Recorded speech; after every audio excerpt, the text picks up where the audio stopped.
Meu marido me trouxe um chá de hortelã e se sentou na minha frente, mexendo no celular, à espera de que eu bebesse. Nesse momento, a babá voltou dizendo que tinha esquecido o cachecol e esbarrou na mesinha de centro. A xícara caiu no chão e se quebrou. Meu marido ficou furioso, gritou com ela e a despediu na mesma hora. Mas antes de ir embora, a babá se aproximou de mim e cochichou algo no meu ouvido que fez meu corpo gelar. Bem-vindos ao canal Recanto das Histórias. Antes de começarmos, escrevam de onde estão nos assistindo. Isso nos interessa muito. Desejamos a vocês uma boa escuta desta história envolvente. Ana conheceu Rafael no outono, no 4º ano da faculdade. Estava frio e ela ficou parada na entrada do prédio principal, tentando acender um cigarro contra o vento. O isqueiro não funcionava. A rodinha escorregava, a faísca se apagava, os dedos gelavam. Ela já estava prestes a desistir quando uma chama crepitou ao lado. Um rapaz de jaqueta azul marinho, sem gorro, com cabelo curto, silenciosamente lhe estendeu o isqueiro e se virou para o próprio celular, sem nem tentar puxar conversa. Ana tragou, disse obrigada. Ele acenou com a cabeça. E foi só isso. Nenhum fogo de artifício, nenhuma borboleta no estômago. Apenas um rapaz que lhe emprestou o isqueiro e não se impôs. Depois ela o viu no refeitório. Ele sentava sozinho, lia algo no tablet, comia devagar, sem se distrair. A colega de turma, Letícia, percebendo o olhar de Ana, murmurou: "É o Rafael, da Faculdade de Direito. Quietinho, mas dizem que é inteligente. Não é daqueles que ficam correndo atrás das meninas." Ana deu de ombros e esqueceu, ou achou que tinha esquecido. 2 semanas depois, eles se cruzaram na escada da biblioteca. Ana carregava uma pilha de livros. O volume de cima começou a escorregar, e Rafael o segurou com uma mão, sem nem diminuir o passo. "Terceiro andar?" perguntou ele, e quando ela acenou com a cabeça, pegou metade da pilha. Subiram em silêncio. Na porta da sala de leitura, ele pousou os livros no parapeito e disse: "Rafael." Ela respondeu: "Ana." Ele foi embora pelo corredor sem olhar para trás. Assim começou. Não uma história de amor, mas uma série de cruzamentos breves. Ele não a convidava para sair, não mandava mensagens longas, simplesmente aparecia por perto com uma regularidade despretensiosa que, a princípio, parecia coincidência. Na fila do café da máquina do 1º andar, no ponto do ônibus depois da última aula, na banquinha de livros perto do metrô, onde Ana gostava de vasculhar edições antigas. A primeira conversa de verdade aconteceu no inverno, quando a biblioteca ficou sem aquecimento e todo mundo foi embora, mas os dois ficaram porque precisavam terminar o trabalho de conclusão. Ficaram sentados de jaqueta, aquecendo as mãos nos copos de chá da máquina. E Rafael de repente disse: "Você é a única que não foi embora." Ana sorriu. "Você também." Ele a olhou com atenção, com calma, e pela primeira vez sorriu. Não abertamente, apenas as comissuras dos lábios se moveram, mas foi o suficiente. Algo deu um clique dentro de Ana, como aquela rodinha do isqueiro que finalmente encontra a faísca. Eles passaram a se ver com mais frequência. Não chamavam isso de encontros, simplesmente iam juntos ao refeitório, voltavam juntos para casa. Às vezes, paravam numa cafeteria perto do parque, onde Rafael sempre pedia café americano sem açúcar e Ana um café com leite com calda de caramelo. Ele não tentava impressionar, não se vangloriava, não contava longas histórias sobre si mesmo, mas escutava de verdade, sem interromper, sem puxar a conversa para o próprio lado. Quando Ana reclamava da professora de macroeconomia, ele não dava conselhos nem dizia "deixa pra lá". Apenas concordava com a cabeça, fazia perguntas precisas, e isso já bastava para aliviar. O amor não chegou como um lampejo, mas como um calor suave e lento, como um aquecedor ligado depois de um outono frio. A princípio morno, depois cada vez mais quente, e de repente você não consegue imaginar como viveu sem esse calor. Ana não conseguia apontar o dia exato em que percebeu que estava apaixonada. Apenas descobriu em algum momento que o procurava com os olhos no corredor, que o coração batia mais rápido quando chegava uma mensagem dele. Curta, sem emojis, direta. Refeitório de tarde. E que a noite sem a voz dele parecia vazia. Rafael confessou primeiro, sem pompa, sem rosas e champanhe. Eles caminhavam da estação de metrô sob uma chuva fina. Ana escorregou numa folha molhada. Ele a segurou pelo cotovelo e não soltou.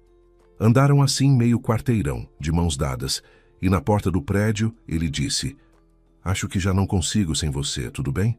Ana riu, de surpresa, de ternura, porque era exatamente assim que queria ouvir aquilo. Não palavras bonitas, mas honestas. O restante do curso passou rápido. Eles não moravam juntos. Rafael alugava um quarto com um colega. Ana ficava na casa da avó Zilda, num apartamento espaçoso de 2 quartos que cheirava a torta de repolho e onde um grande relógio de pêndulo na parede fazia tic-taquear o tempo. A avó aprovou Rafael, disse secamente: "Sério, os olhos não ficam rodando. Isso é bom." Ana sorriu, porque a avó julgava as pessoas pelos olhos e nunca se enganava. Depois da formatura, a vida se acelerou. Rafael entrou num escritório de advocacia pequeno, mas de boa reputação. Começou como advogado júnior, mas logo se destacou. Trabalhava muito, não recusava casos difíceis, lidava com os clientes com segurança. Ana foi trabalhar como contadora numa construtora. Não era um emprego brilhante, mas estável, com carteira assinada e horário razoável. Nas noites eles se encontravam, preparavam o jantar, na maioria das vezes macarrão, porque era rápido e gostoso, e assistiam séries no notebook, sentados no sofá que ainda guardava memórias da infância de Ana. A avó Zilda morreu 6 meses depois da formatura, tranquilamente, dormindo como viveu, sem incomodar ninguém. O apartamento ficou para Ana, um espaçoso 2 quartos num bom bairro, pé direito alto, janelas grandes, assoalho de taco que rangia de um jeito tão familiar que o som apertava o coração de Ana cada vez que ouvia. No armário ainda ficaram pendurados os roupões da avó, e Ana não conseguia se obrigar a guardá-los. Casaram-se 2 anos depois da formatura. Com simplicidade, assinaram os papéis, jantaram num restaurante com os pais e alguns amigos próximos. A mãe de Ana chorou. O pai de Rafael propôs um brinde à família sólida. Rafael estava de terno cinza. Ana, num vestido branco simples comprado numa liquidação. As fotos saíram poucas, porque ninguém pensou em contratar fotógrafo, e as tiradas no celular ficaram mediocres. Mas a Ana bastou uma, aquela em que eles saem do cartório e Rafael a olha de lado, com os olhos levemente cerrados, numa expressão que ela então tomou por felicidade. Foram morar no apartamento da avó. Rafael, a princípio, não mudou nada, apenas trouxe seus livros e os colocou na prateleira do corredor. Depois, com cuidado, propôs: "Que tal colocar o apartamento no nome dos dois? Somos família agora." Ana não entendeu de imediato o que ele queria dizer. Quando entendeu, recusou com delicadeza. Disse que o apartamento era da avó, que era uma memória, que assim ela se sentia mais tranquila. Rafael a olhou por um longo instante e acenou: "Como quiser."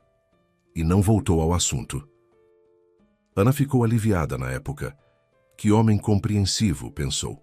Não pressiona, não se ofende, respeita. Chegou a lhe dar um ponto positivo mental, como fazia antes com as qualidades do futuro marido em sua lista imaginária. Mais tarde, com o tempo, ela iria revisitar esse momento repetidas vezes e enxergar algo completamente diferente. Eles viviam de forma equilibrada, não perfeita. Perfeita não existe, mas equilibrada. De manhã, Rafael fazia café na cafeteira. Ana preparava sanduíches. Ele saía primeiro, ela meia hora depois.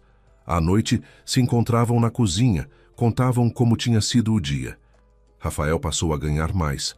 Foi promovido a advogado sênior, conseguiu seus próprios clientes.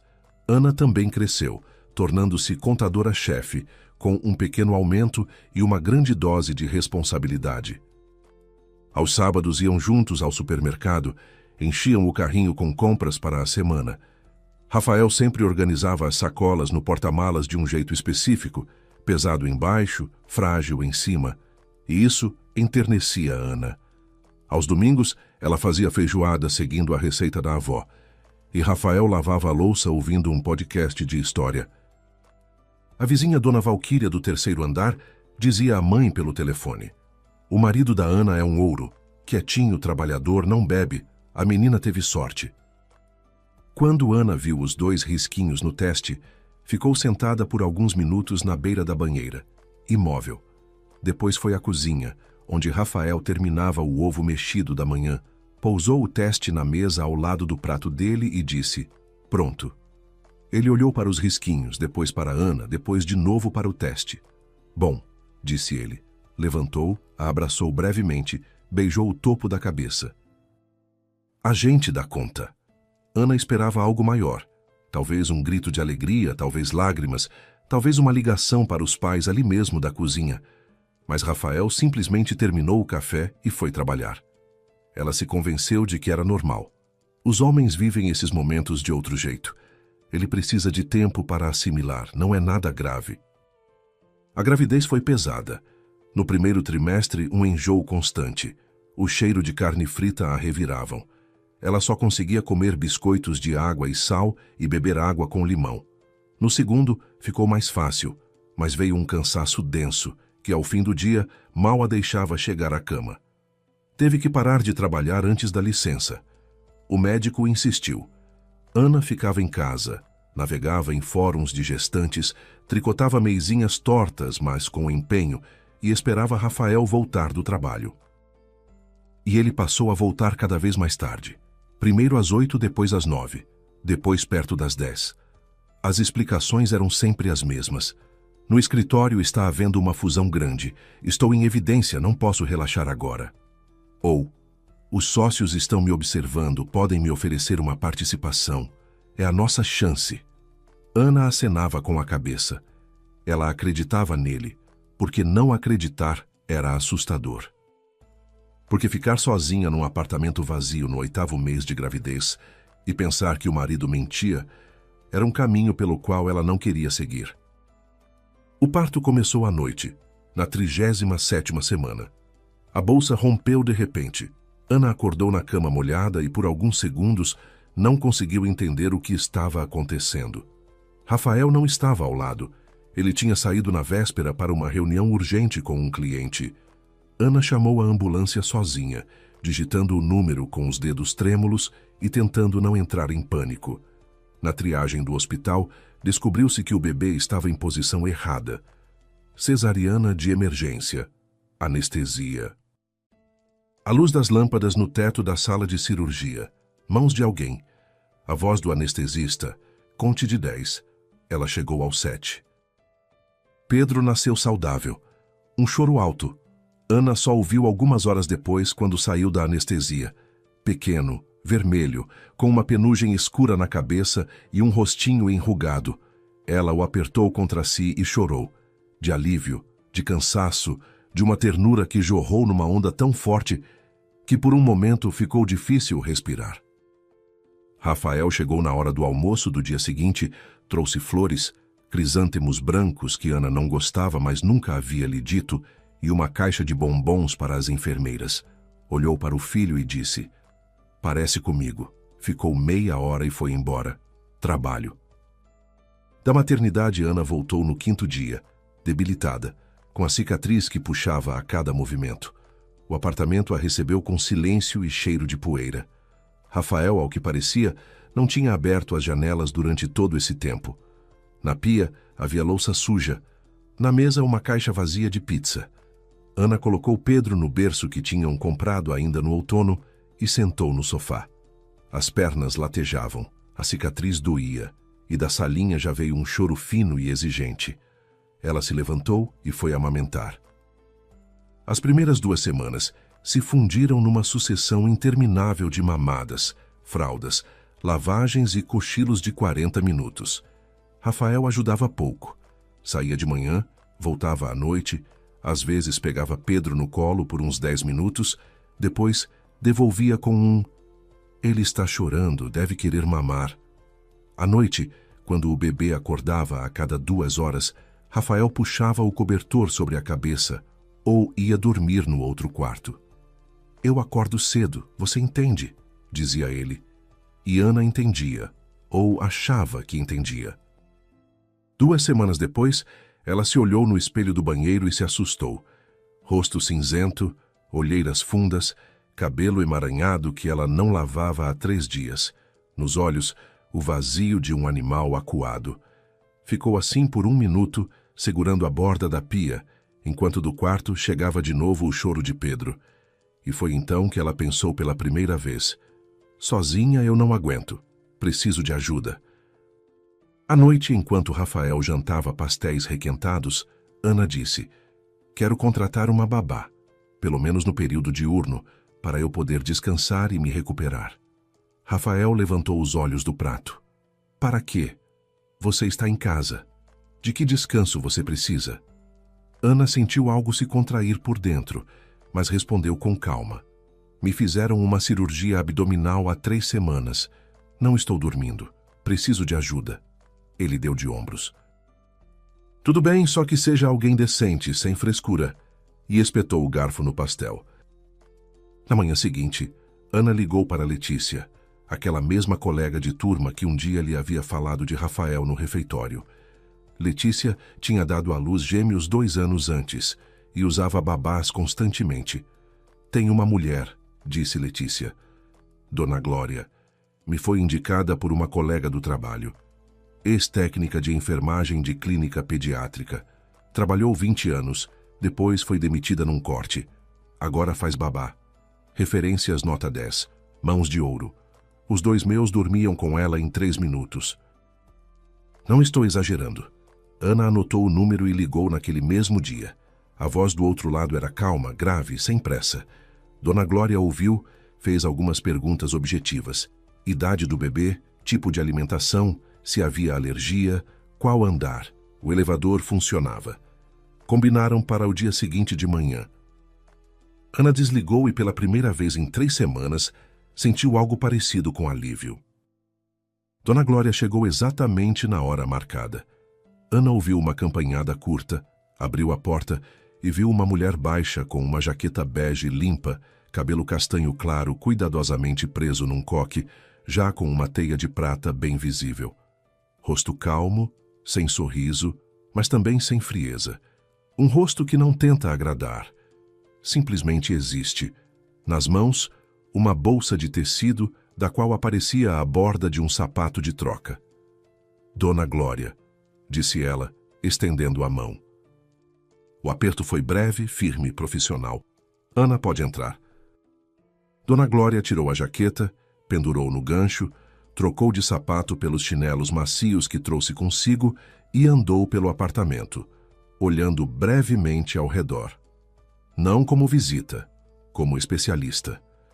O olhar percorreu o corredor, deteve-se no berço visível pela porta entreaberta do quarto, registrou as mamadeiras no escorredor sobre a bancada da cozinha, a pilha de fraldas limpas na cadeira. Onde posso lavar as mãos? Perguntou ela, logo de início. Ana indicou o banheiro. Dona Glória lavou as mãos longa e minuciosamente, até os cotovelos como cirurgião antes de uma operação. Ana ficou ao lado e, de repente, sentiu uma mola que havia dentro dela se soltar. Uma mola que estava comprimida havia tanto tempo que ela havia parado de percebê-la. Aquela mulher sabia o que estava fazendo. Era visível em cada movimento. Pedro dormia no berço, envolto num cobertor fino. Dona Glória se aproximou, se inclinou, olhou sem tocar, sem acordar. Ficou assim uns 10 segundos, depois se endireitou e disse baixinho: Menino bonito, respira direitinho. Quantas vezes acorda à noite? 3 ou 4, respondeu Ana. Às vezes 5. Está amamentando? Sim, mas o leite nem sempre é suficiente. Completo com fórmula. Dona Glória acenou com a cabeça e fez mais algumas perguntas, curtas, diretas, sem palavras a mais, como em consulta com um bom médico que não precisa que se explique 2 vezes. Depois disse: Mostre-me onde fica tudo. Fraldas, creme, roupa reserva, e vá descansar. Quando ele acordar, Eu cuido. Ana quis protestar, ficar por perto, supervisionar, mas as pernas a levaram ao quarto. Ela se deitou na cama sem se trocar e mergulhou no sono tão rapidamente como se alguém tivesse apagado a luz. Acordou 3 horas depois com um silêncio incomum, um silêncio quase vibrante. Deu um pulo de susto, correu ao quarto e parou. Dona Glória estava sentada na poltrona junto à janela, embalando Pedro nos braços. O menino dormia com o nariz enterrado no ombro dela. Na mesa havia uma mamadeira vazia. Acordou uns 40 minutos atrás, disse Dona Glória baixinho, sem levantar os olhos. Dei a mamadeira, comeu bem, está tudo certo. Troquei a fralda, tinha uma escocinha, passei creme. Vale a pena comprar outro à base de zinco, seca melhor. Os olhos de Ana arderam, não por causa do creme nem da escocinha, mas porque pela primeira vez em semanas alguém não apenas ajudava, mas sabia como ajudar. Ela acenou, sem confiar na voz, e foi para a cozinha. Fez um chá, sentou à janela. Lá fora, garoa fininha. Carros passavam no asfalto molhado. No quarto estava quente, silencioso, e o bebê dormia nos braços de uma mulher que cheirava a algodão limpo e um pouco a sabonete de jasmim. A partir daquele dia, Dona Glória passou a vir todos os dias úteis de manhã e sair à noite, quando Rafael voltava do trabalho. A rotina se estabeleceu rápido por si só. De manhã, Ana amamentava Pedro, depois o passava para a babá e deitava para completar o sono. Por volta do almoço acordava, tomava banho, às vezes até conseguia secar o cabelo com o secador, o que parecia um luxo incrível. Almoçavam juntas na cozinha. Ana requentava sopa ou cozinhava macarrão. A babá bebia chá com biscoitinhos de rosca que trazia numa latinha de metal. Falava um pouco, mas sem constrangimento. Dona Glória não era do tipo que preenche o silêncio com conversa à toa. Quando falava, era a propósito. Pedro está ganhando bem de peso. Hoje teve cólica. Coloquei uma fralda morna na barriga. Ajudou. Seria bom você sair um pouco ao ar livre. Sua cor não está boa. Ana ouvia e seguia, como se ao lado dela tivesse aparecido alguém a quem ela podia confiar o volante. Às vezes, porém, havia entre elas conversas que iam além do bebê. Certa vez, Ana, mexendo o mingau no fogão, perguntou por educação. Dona Glória, a senhora tem filhos? Um filho, respondeu ela, olhando pela janela. Já adulto, mora no interior, liga aos domingos. E marido? Uma pausa que durou exatamente o suficiente para Ana se arrepender da pergunta. Tive, faz tempo. Não deu certo. Ana não perguntou mais. Mas pelo jeito como Dona Glória às vezes olhava para Pedro dormindo, demoradamente, com uma expressão que não era bem ternura, mas algo mais parecido com saudade do tempo que não volta, Ana entendia que por trás daquele breve "não deu certo" havia uma vida inteira sobre a qual a babá não queria falar. Passou uma semana, depois outra. Ana começou a se recuperar. A cicatriz fechou. As forças voltaram e certa manhã ela se pegou cantarolando no banho. Uma coisa pequena, insignificante. Mas depois de 3 semanas em que ela era uma sombra de si mesma, aquilo era como a primeira flor da primavera, depois de um longo inverno. Já Rafael, com o aparecimento de Dona Glória, começou a mudar. Não de imediato. A princípio eram detalhes que Ana atribuía ao cansaço. Ele chegava em casa, via os sapatos de alguém na entrada. Dona Glória às vezes ficava 5 ou 10 minutos a mais quando Pedro não adormecia. E franzia o rosto como se tivesse provado algo azedo. No jantar podia deixar escapar.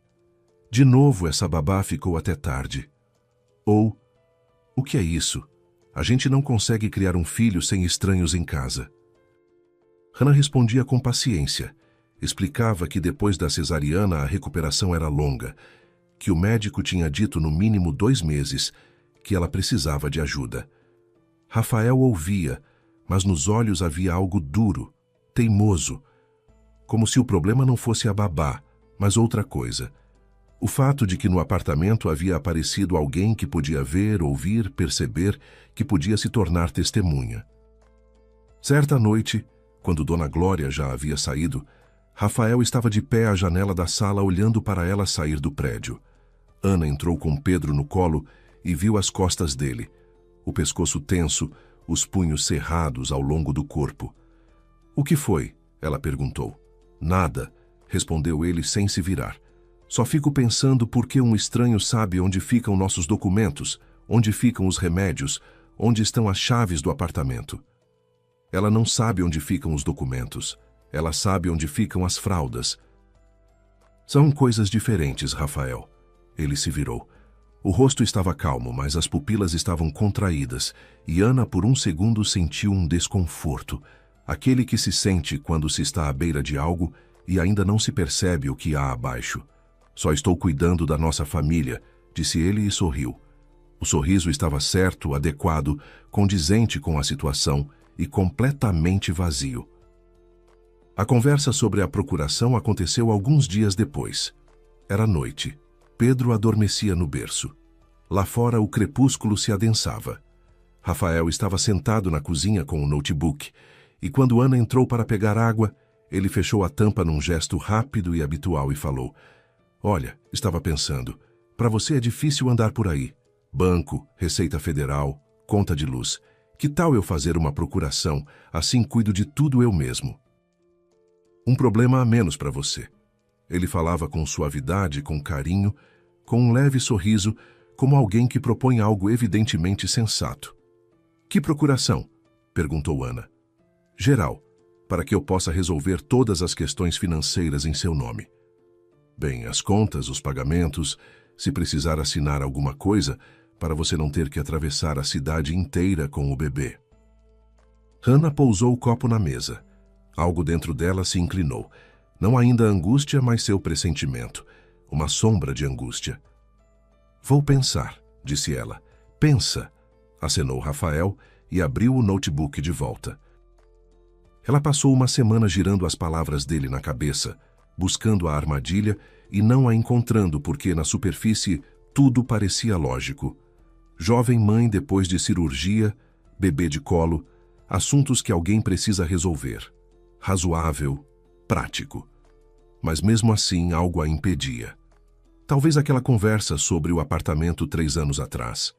Talvez a reação dele à recusa, calma demais, como a de alguém que sabe esperar. Uma semana depois, Rafael voltou ao assunto. Dessa vez sem preâmbulos. Simplesmente pôs sobre a mesa da cozinha algumas folhas grampeadas, um formulário impresso, em letras bem diagramadas. Na parte de baixo, uma linha em branco para a assinatura e a data. "Preparei aqui. Dá uma olhada, é tudo padrão." Ana pegou as folhas, leu devagar, deslizando o dedo pelas linhas. Hábito de contadora que ela nunca havia conseguido largar. Primeiro item: direito de movimentar e administrar contas bancárias. Segundo, poderes para comprar, vender e transferir bens imóveis. Terceiro, direito de gerir aplicações financeiras e investimentos.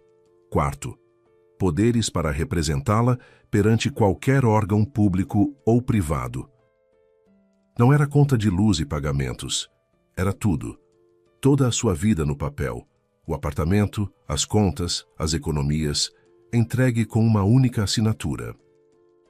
Ana pousou as folhas de volta na mesa. "Não", disse ela. "Como não?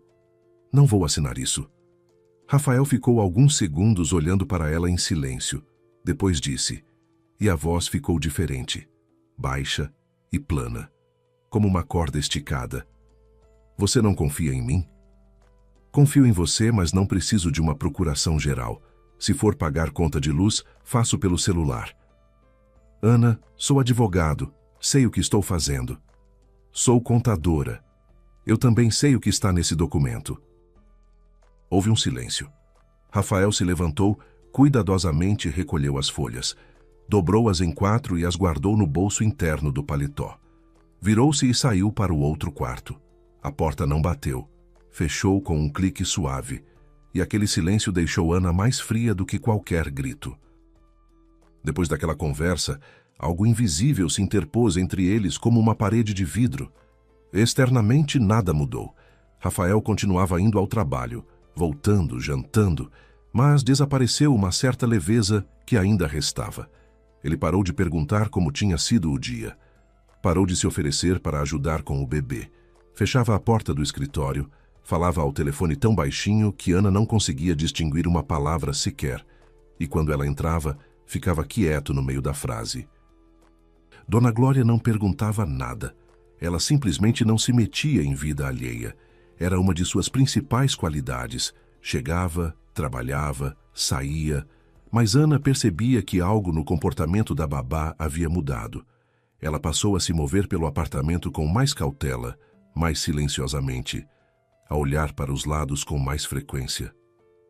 Quando Rafael chegava mais cedo e eles se cruzavam no corredor, Dona Glória cumprimentava com um aceno breve e procurava sair logo de lá. Não de medo, mas por aquela sensação conhecida de quem trabalhou muito tempo com pessoas. Quando se percebe que alguma coisa na casa não vai bem, mas não se consegue nomear. Certa vez, guardando as xícaras depois do almoço, Dona Glória parou na pia e disse sem se virar: Ana, não é da minha conta, mas se algum dia precisar de ajuda, não com o bebê, de outro jeito, me avise. Não sou de falar. Ana não entendeu de imediato o que ela queria dizer. Quando entendeu, sentiu ao mesmo tempo um calor e um medo.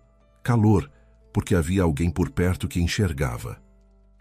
Medo, porque se uma pessoa de fora havia percebido, as coisas não estavam tão bem quanto ela tentava se convencer. Obrigada, disse Ana. Está tudo bem. Dona Glória acenou e não voltou ao assunto. Mas a partir daquele dia, Ana várias vezes flagrou seu olhar, atento, profissional, avaliador. O olhar de uma técnica de enfermagem que passou 20 anos trabalhando com famílias e aprendeu a ler nas entrelinhas, entre as palavras, por trás dos sorrisos que não chegam aos olhos.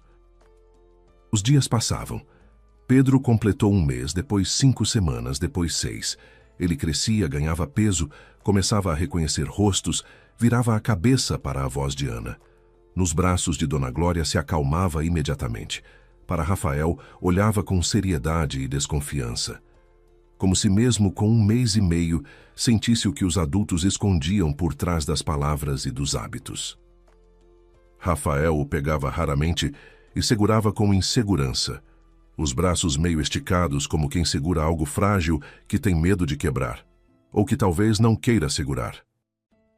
Ana não voltava a falar sobre a procuração, nem sobre as ligações estranhas, nem sobre as chegadas tarde. Ela esperava. Não sabia bem o que, mas havia uma sensação de linha de pesca esticada que mais cedo ou mais tarde ia partir.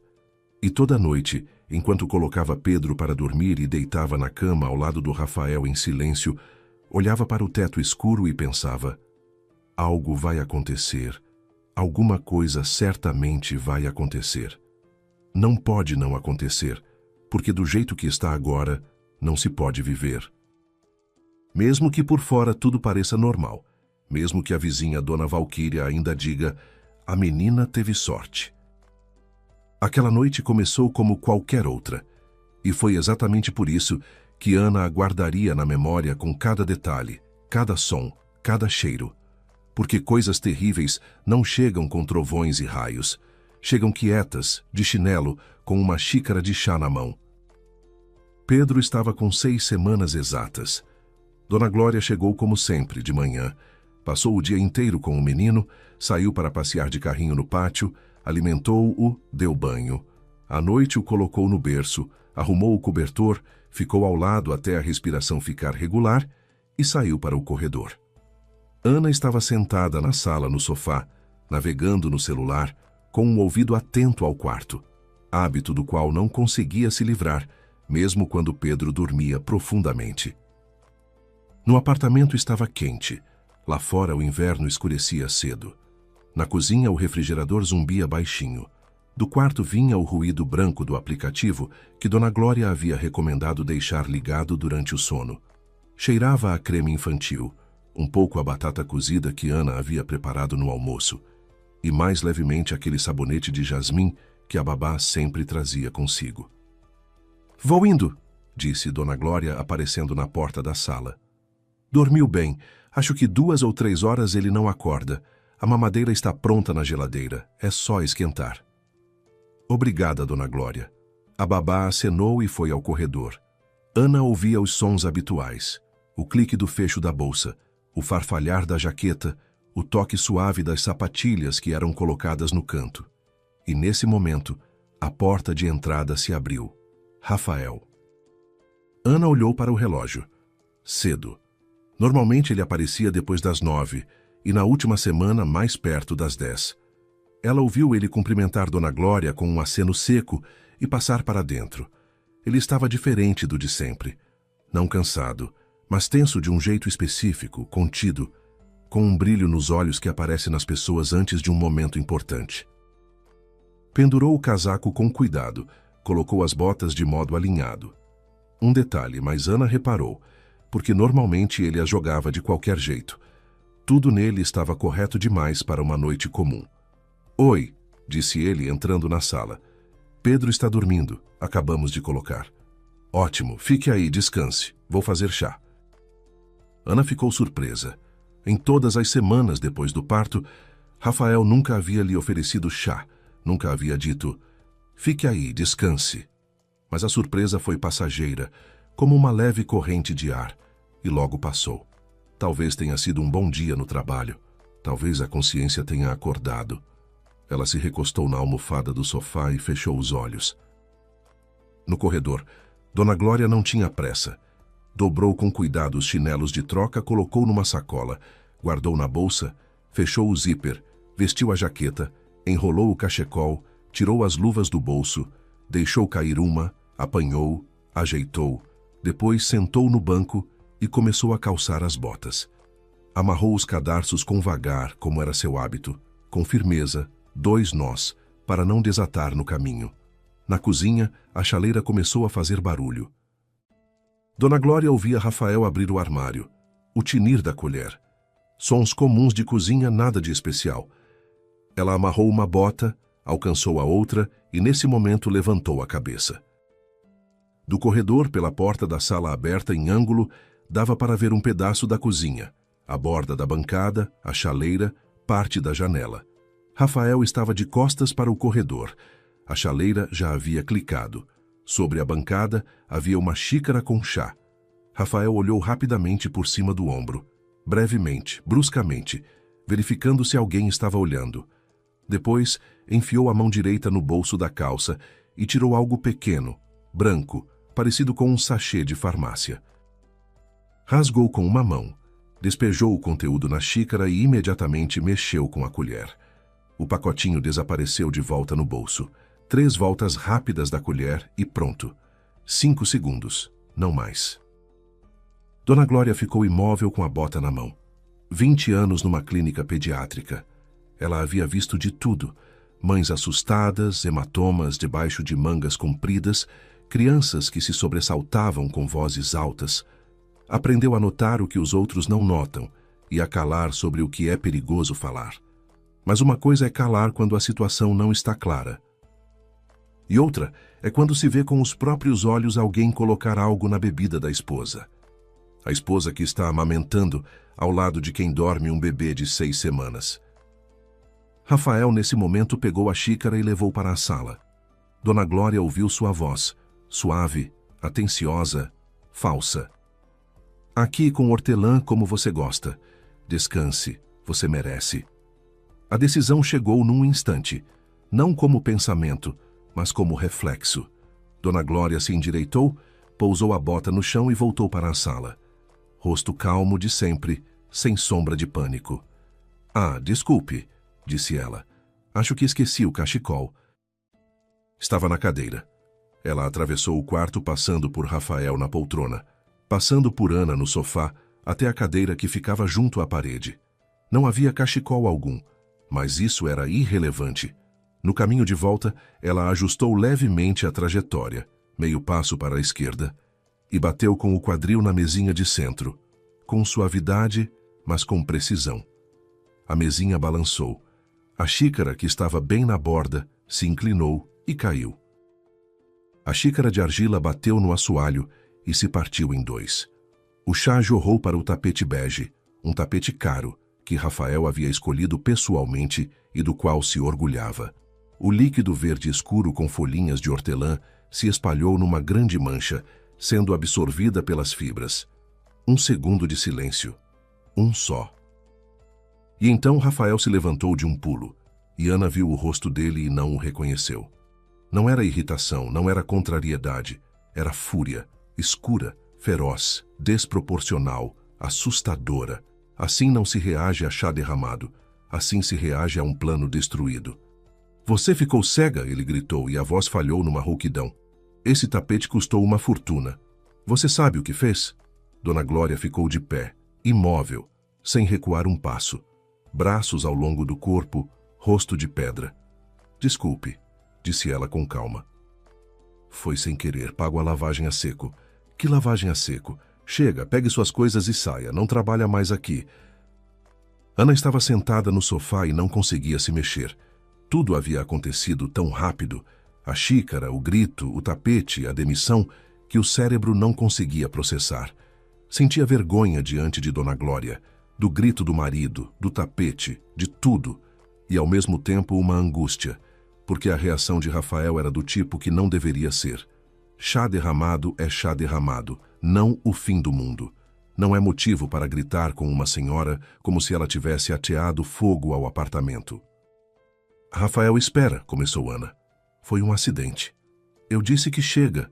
Ele estava parado no meio do quarto, respirando pesado, olhando para o tapete molhado como se visse nele não uma mancha de chá, mas outra coisa, algo que destruía seus planos. Dona Glória foi em silêncio para o corredor. Ana se levantou do sofá e foi atrás, para se despedir, para pedir desculpa, para oferecer dinheiro por aquela noite horrível. A babá já estava colocando a jaqueta. Os movimentos eram precisos, sem pressa. Bolsa no ombro, o cachecol. Aquele mesmo que supostamente não estava na cadeira, enrolado no pescoço. Junto à porta, Dona Glória parou e se virou. Olhou nos olhos de Ana, diretamente, sem piscar, como se olha quando se diz o que é mais importante na vida. Ana, disse ela baixinho, mas cada palavra era nítida como letra impressa. Não tenho o direito de me intrometer na sua vida, mas peço, por favor, verifique esse chá. Recolha o que ficou no tapete, passe o que sobrar na xícara para um vidro e leve a um laboratório. Apenas faça isso, por favor. Da cozinha veio a voz de Rafael. O que ela fica resmungando aí? Que vá logo. Dona Glória se inclinou para mais perto. Ana sentiu o cheiro de sabonete de jasmim e de algo mais. Talvez medo, talvez determinação, porque às vezes eles cheiram igual. Ele colocou alguma coisa na sua xícara, disse Dona Glória quase sem voz, só com os lábios. Do bolso, eu vi. A porta se fechou. O trinco clicou. No patamar ouviram-se passos se afastando, regulares, sem pressa, como os de alguém que fez o que devia e agora vai embora. Ana ficou no corredor. A mão estava na maçaneta, os pés não se moviam. A cabeça estava vazia, como um quarto de onde tiraram todo o mobiliário. E então os pensamentos vieram de uma vez, se empurrando, se sobrepondo. Bobagem. A mulher ficou ofendida com a demissão e decidiu fazer uma última maldade.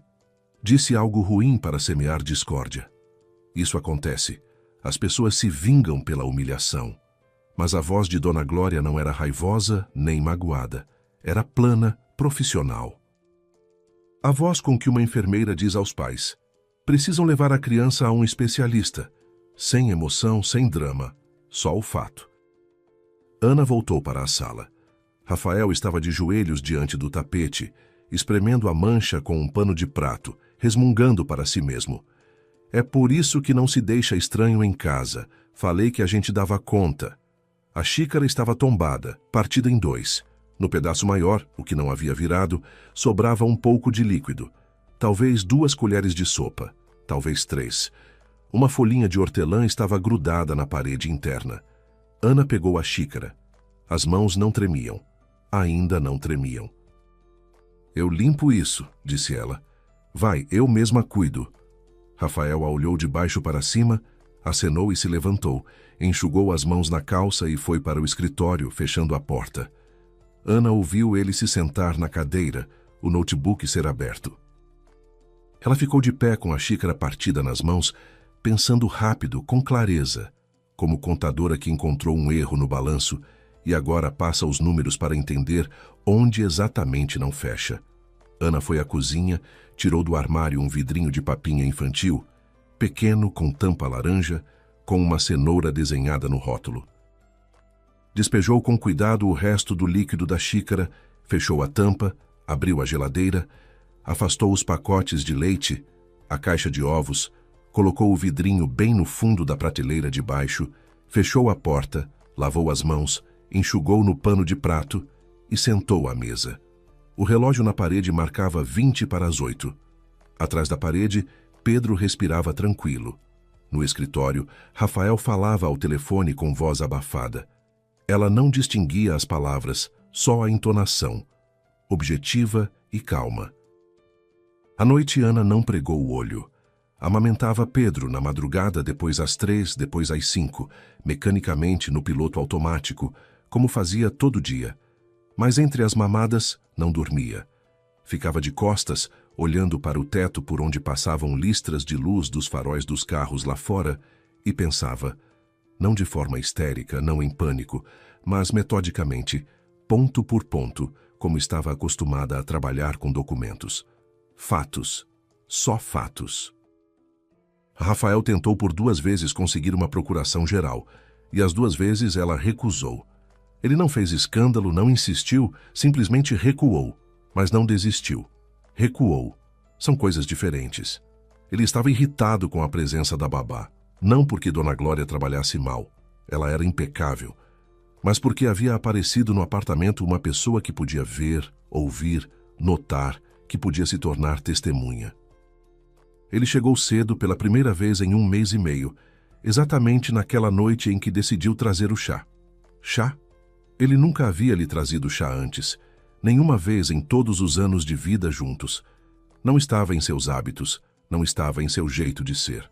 Rafael não era um desses homens que cuida da mulher com pequenos gestos cotidianos. E, de repente, uma xícara de hortelã, um sorriso, descanse. E aquela fúria por causa do chá derramado, não pelo tapete. O tapete se limpa. Rafael sabia disso. Ele não gritou porque o tapete estragou. Ele gritou porque o conteúdo da xícara, o que ele havia colocado lá, estava agora sendo absorvido pelos fios do tapete, em vez de ser absorvido por ela. Ana se virou de lado. Rafael dormia ao lado, ou fingia dormir. Respirava regularmente. O rosto na escuridão estava calmo, quase bonito. Ela o olhava e tentava juntar 2 imagens.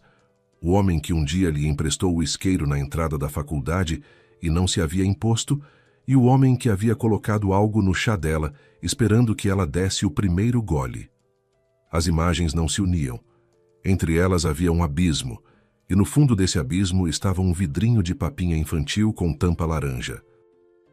Na madrugada, quando lá fora começava a clarear, Ana tomou uma decisão.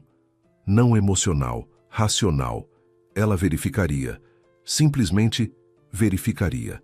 Se Dona Glória estava errada, se no chá não havia nada, então pediria desculpa ao marido por suas suspeitas. Mentalmente, em voz alta, não faria isso porque ele nunca saberia da verificação. E se ela não estava errada? Ana se levantou, foi à cozinha, abriu a geladeira. O vidrinho estava no lugar, atrás das embalagens. Tampa laranja, cenoura desenhada. O líquido lá dentro estava levemente turvo, esverdeado, com migalhas de hortelã depositadas no fundo, tão pequenino, tão inocente de aparência.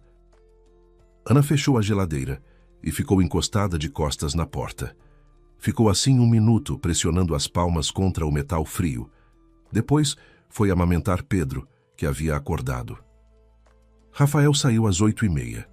Ana estava à janela da cozinha, olhando o carro dele manobrar para sair do pátio, contornar o parquinho, piscar o pisca e sumir na esquina. Ficou mais 1 minuto assim, para ter certeza de que ele não voltaria. Depois pegou o celular. Natália atendeu depois do 3º toque, voz sonolenta. Ela trabalhava no laboratório em turnos e hoje devia ter tido o noturno. Natália, sou eu, Ana. Desculpa ligar cedo. Preciso da sua ajuda. O que aconteceu? Ana sentou à mesa da cozinha. Pedro dormia no quarto. Estava quieto, só o refrigerador zumbia do jeito dele. Ela falou com calma, sem se perder, expondo os fatos como no trabalho, sem emoções desnecessárias, sem suposições. Um chá. Uma babá que viu o marido colocar algo na xícara. Um resíduo que ela guardou. Precisava de análise. Era possível fazer isso? Natália ficou em silêncio por alguns segundos. Depois disse. E a voz dela ficou diferente, alerta, sem rastro de sono. Vem hoje. Quanto mais rápido, melhor, antes que a composição comece a se degradar. Quanto líquido tem? Umas 2 ou 3 colheres, talvez um pouco mais. É suficiente. Vem com o vidrinho do jeito que está, não transfira. Temos cromatógrafo a gás. Faremos um rastreamento completo. Resultado em 2 dias, mas se encontrar algo evidente, aviso antes. Você lembra o endereço do laboratório? Não. Anota. Ana anotou o endereço num guardanapo branco de papel que estava sobre a mesa desde a véspera. Depois desligou e ficou alguns minutos imóvel, olhando para as próprias mãos. As mãos estavam calmas. Isso a surpreendia. Por lógica, deveriam estar tremendo. Mas não. Como se aquela parte de Ana, que era contadora, acostumada a encontrar erros nos números alheios, houvesse assumido o controle e estivesse agindo de forma fria, clara, seguindo um protocolo. Preparar-se levou 20 minutos. Pedro acordou. Ela o amamentou, trocou, colocou no bebê conforto. O vidrinho da geladeira foi envolto num saquinho plástico e guardado na bolsa entre um pacote de lenços umedecidos e uma fralda reserva. Chamou um aplicativo de transporte. Quando o carro chegou, Ana saiu do prédio e por um segundo parou. O ar de inverno bateu no rosto, frio, com cheiro de chuva fina e escapamento. Pedro, no bebê conforto, franziu o nariz, mas não acordou. O laboratório ficava num centro comercial novo. Portas de vidro, paredes brancas, cheiro de antisséptico. Natália esperava no saguão. Ana não havia quase 2 anos, desde o último encontro de ex-colegas num bar em que todos bebiam e lembravam dos professores. Natália havia mudado, emagrecido, cortado o cabelo bem curto. Na testa, 2 finas rugas que antes não existiam. Mas os olhos eram os mesmos, atentos, inteligentes, levemente irônicos. Agora, porém, sem ironia. Dá cá, disse Natália, estendendo a mão. Ana tirou o vidrinho da bolsa. Tampa laranja, cenoura desenhada, pequenininho, ridículo, infantil. E o que havia dentro não tinha nada a ver com infância. Natália pegou o vidro, olhou na luz, agitou levemente. Tem depósito. Bom, vai ser mais fácil isolar. Em 2 dias ligo. Vai para casa, Ana. Tenta se comportar como sempre. Como sempre. Ana acenou, saiu para a rua e entrou no carro. Pedro dormia. Pela janela a cidade passava, cinzenta de inverno indiferente. As pessoas caminhavam pelas calçadas, carregavam sacolas de supermercado, falavam no celular, riam. Um dia comum para todos, exceto ela. Os 2 dias de espera foram os mais longos da sua vida. Ana fazia tudo como sempre. Amamentava Pedro, lavava fraldas, preparava o jantar. Rafael chegava à noite, comia, assistia à televisão, deitava para dormir. Não mencionava a babá, não tocava naquele episódio. Como se nada tivesse acontecido, como se a xícara não tivesse quebrado, o chá não tivesse se derramado, Dona Glória não tivesse ido embora para sempre. Hannah o observava à mesa do jantar enquanto ele comia, mastigava, se recostava na cadeira e enxugava os lábios com o guardanapo. E se sentia uma atriz numa peça em que todos sabem o texto, menos ela. Sorria quando devia sorrir, respondia às perguntas, passava o sal. E por dentro, contava as horas. Uma vez à noite do 2º dia, Rafael de repente a olhou com atenção e perguntou: "Você está bem?" "Sim, só cansada. Pedro dormiu mal à noite." "Que tal achar outra babá?" disse ele, e algo relampejou rápido em seus olhos, como peixe sob a água. "Uma decente, não uma dessas desastradas. Talvez. Depois a gente conversa." Ele acenou e voltou para a televisão. Ana lavou a louça de costas para ele e as mãos finalmente começaram a tremer, miudinhas desagradavelmente, de tal forma que ela apertou a esponja com as 2 palmas e ficou assim até passar. Natália ligou no 3º dia de manhã, quando Rafael já havia saído.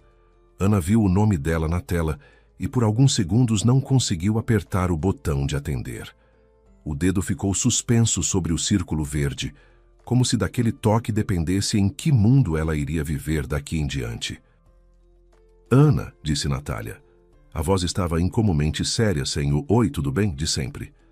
Os resultados ficaram prontos. Foi encontrado Zolpidem na amostra. O que é isso?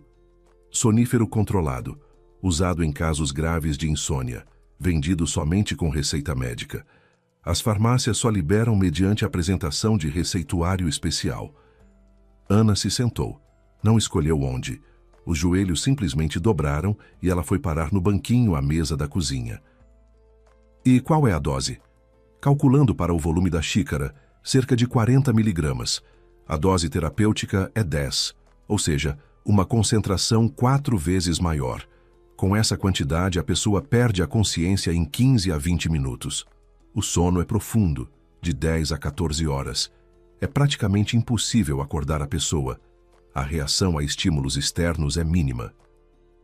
Silêncio. Ana ouvia Natália respirar do outro lado, regularmente esperando. Ou seja, disse Ana, e a própria voz lhe pareceu alheia, se eu tivesse tomado isso, você teria apagado em 20 minutos e dormido até de manhã, no mínimo. Pedro podia chorar a noite inteira. Você não acordaria. E se nesse momento alguém trouxesse papéis para assinar ou fizesse qualquer outra coisa... Entendi, disse Ana. Natália, obrigada. Entendi. Ela desligou. A tela do celular apagou, e no vidro escuro Ana viu seu reflexo.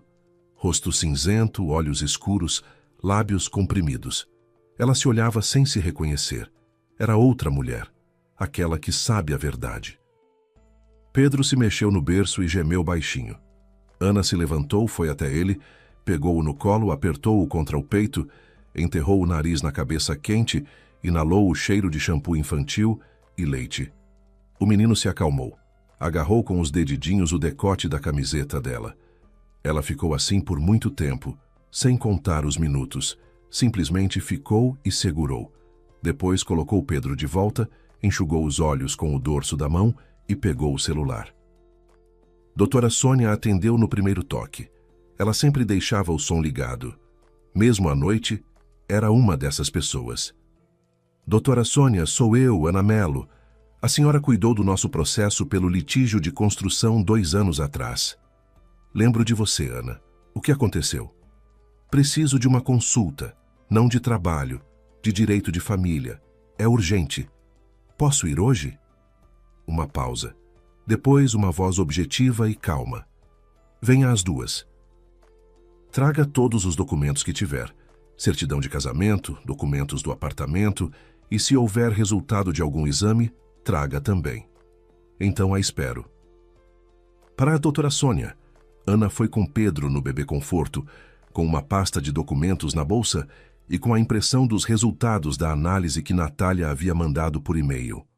O escritório da advogada era pequeno, 4º andar de um prédio antigo, assoalho que rangia, estantes de livros nas paredes, cheiro de café e papel. Do que ora? Sônia, uma mulher de uns 60 anos com cabelo curto grisalho e olhos castanhos e penetrantes por trás de óculos de armação fina, indicou a cadeira com um gesto e escutou durante 15 minutos sem interromper. Quando Ana terminou, a advogada tirou os óculos, limpou-os na borda da blusa e disse: Ana, o que você me relatou é fundamento para ação imediata, mas é preciso agir rápido e com inteligência jurídica antes que ele perceba que você sabe. O que precisa ser feito? Primeiro, registramos no cartório de registro de imóveis uma averbação impedindo qualquer transferência ou oneração do seu apartamento sem a sua presença. Isso se faz em 1 dia. Segundo, troca de banco. Abra conta em outra instituição. Transfira todos os seus recursos. Não feche as contas antigas de imediato. Deixe-o pensar que tudo está como antes. Terceiro, lavramos em cartório uma declaração negativa de procuração, impedindo que alguém atue em seu nome sem que você compareça pessoalmente. E quarto, entro com pedido de divórcio com pedido de guarda do filho com você. E uma queixa na polícia? Doutora Sônia refletiu. Pode ser feita, mas primeiro proteja o patrimônio e a criança. Um inquérito criminal é demorado, e enquanto ele tramita, o réu pode tentar movimentar bens se ainda tiver acesso a alguma informação sua. A prioridade é a sua segurança e a de Pedro. Ana acenou. Tudo aquilo soava como instruções de evacuação. Seco, preciso, sem emoções. Que era exatamente isso que ela precisava. Não de compaixão, não de lágrimas, um plano de ação, uma rota de saída. Os 4 dias seguintes, Ana passou como espiã em território inimigo. De manhã, sorria para Rafael, preparava o café da manhã, o despedia para o trabalho e depois, enquanto Pedro dormia, agia. Primeiro dia, cartório de imóveis, requerimento, carimbo, número de protocolo. Segundo, novo banco, abertura de conta, transferência dos recursos, emissão do novo cartão. Terceiro, cartório, declaração impedindo procurações e transações. Quarto, de volta a Docuraia. Sônia, assinatura do pedido de divórcio e do pedido de guarda de Pedro. Durante todo esse tempo, Rafael não percebeu nada, ou não quis perceber. Chegava, jantava, dormia. Uma vez perguntou por que ela não estava arrumando outra babá. Ana respondeu que por enquanto estava se virando sozinha. Ele deu de ombros. A intimação do tribunal chegou 10 dias depois pelo correio, com aviso de recebimento. Ana sabia quando ela chegaria, e naquela noite foi com Pedro para a casa da mãe. Disse que queria mostrar o netinho para ela. Na verdade, não queria estar em casa quando Rafael abrisse o envelope. Ele ligou às 9 da noite. Ana estava na cozinha da mãe. Pedro dormia no quarto ao lado, e a mãe, Lúcia, uma mulher prática e de poucas palavras, sentava ao lado e, em silêncio, acariciava a mão da filha. O celular tocou e na tela apareceu Rafael. Ana atendeu. — O que é isso? A voz estava gelada, sufocada, como a de alguém que mal se contém. — Que divórcio? Você enlouqueceu? Essa babá te encheu a cabeça? — Não, disse Ana. Não foi a babá. — Então o que foi? — Me explica o que está acontecendo. Ana fez uma pausa, depois disse com voz firme, sem tremedeira, sem raiva. — Eu mandei analisar o chá, Rafael. Silêncio. Não uma pausa. Um silêncio. Denso, morto, como uma queda no vazio. 3 segundos. 5. 7. Depois, tut, tut, tut. Ele desligou. Lúcia olhou para a filha. Fez tudo certo, hoje vai dormir aqui. Ana ficou. O julgamento foi 2 meses depois. Rafael veio de terno cinza, com uma pasta de couro e expressão de dignidade ofendida no rosto. Não contratou advogado. Ele mesmo era advogado e se defendeu. Falou com segurança e fluência, como estava acostumado na sala de audiência, em processos alheios. A estratégia era previsível. Depressão pós-parto, percepção distorcida da realidade, babá demitida que, por ressentimento, teria manipulado a jovem mãe vulnerável contra o marido. Chegou a trazer impressões de artigos sobre psicose pós-parto, com trechos marcados e abas coloridas. Ficava convincente para quem não tivesse visto os resultados da análise.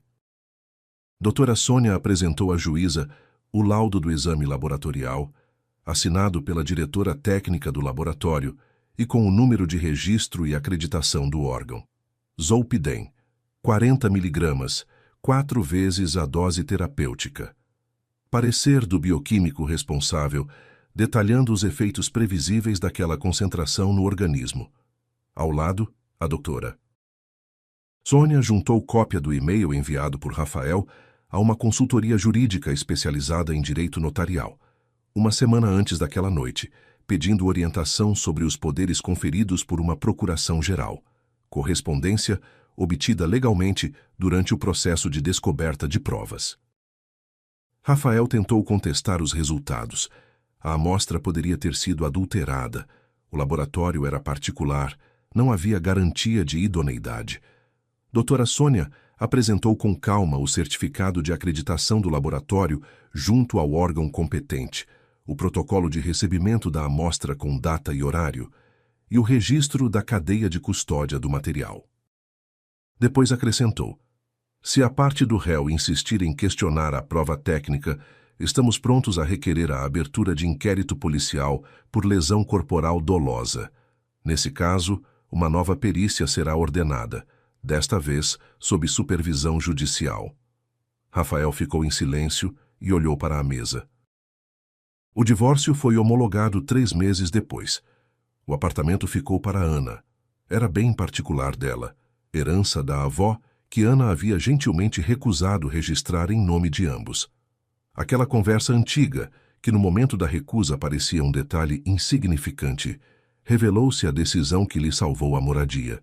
Rafael recebeu regime de visitas regulamentado, 2 dias por mês, de forma supervisionada, na presença de um responsável indicado pelo juízo. No dia em que a decisão judicial se tornou definitiva, Ana voltou para casa, colocou Pedro no berço e ficou longamente à janela. O pátio estava vazio.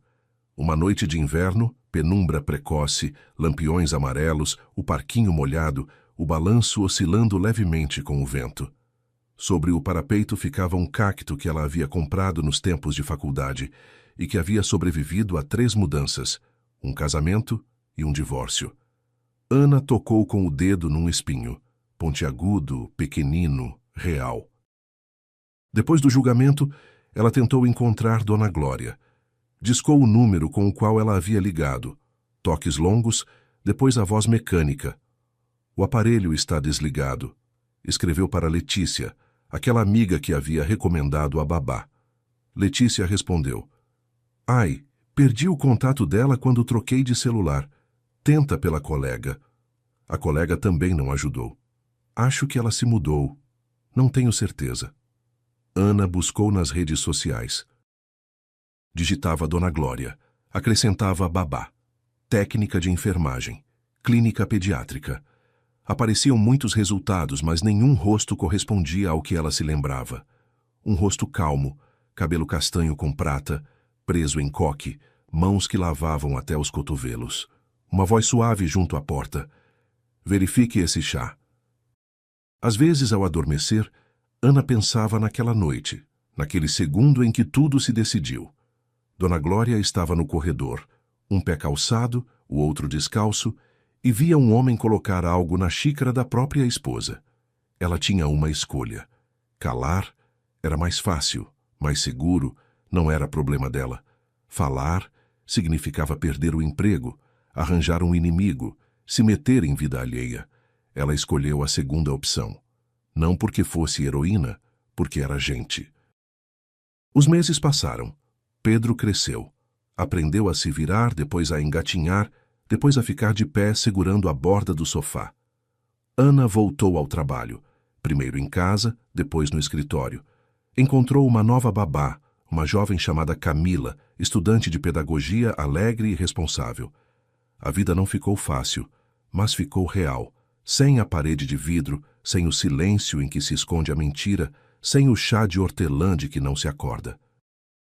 Certa vez, quando Pedro já tinha 1 ano e meio, Ana caminhava com ele pelo parque de mãos dadas.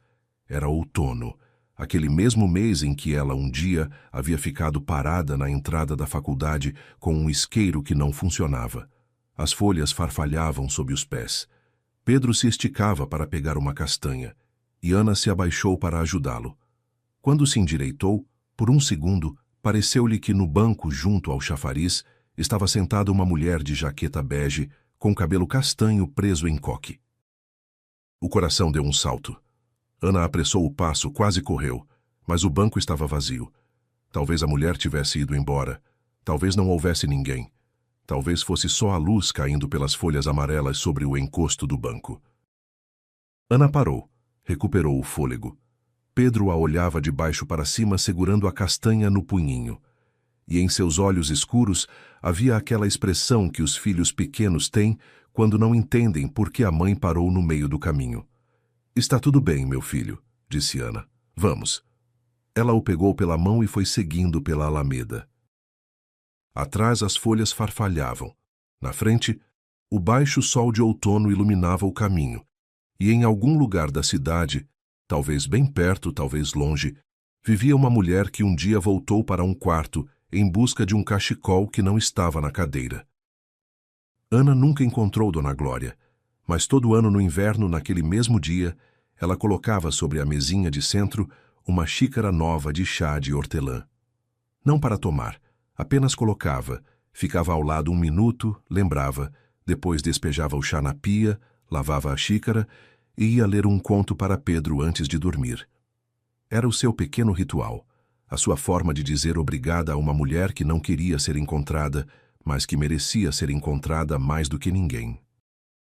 E às vezes, colocando Pedro para dormir e vendo-o adormecer com calma de confiança, os bracinhos abertos sobre o travesseiro, Ana pensava em como a vida era estranha. O homem que ela conhecia há 7 anos se revelou um estranho, e a mulher que ela conheceu por apenas 1 mês e meio revelou-se a única pessoa que não se desviou, que enxergou e não se calou, que escolheu a segurança de uma desconhecida em vez da própria tranquilidade. E isso provavelmente era a coisa mais importante que Ana havia compreendido durante todo esse tempo. O verdadeiro cuidado não se mede por anos de convivência. Ele se mede por um único segundo, aquele em que a pessoa decide se vai se calar ou falar, ir embora ou voltar, desviar o olhar ou olhar nos olhos e pronunciar as palavras que mudarão tudo.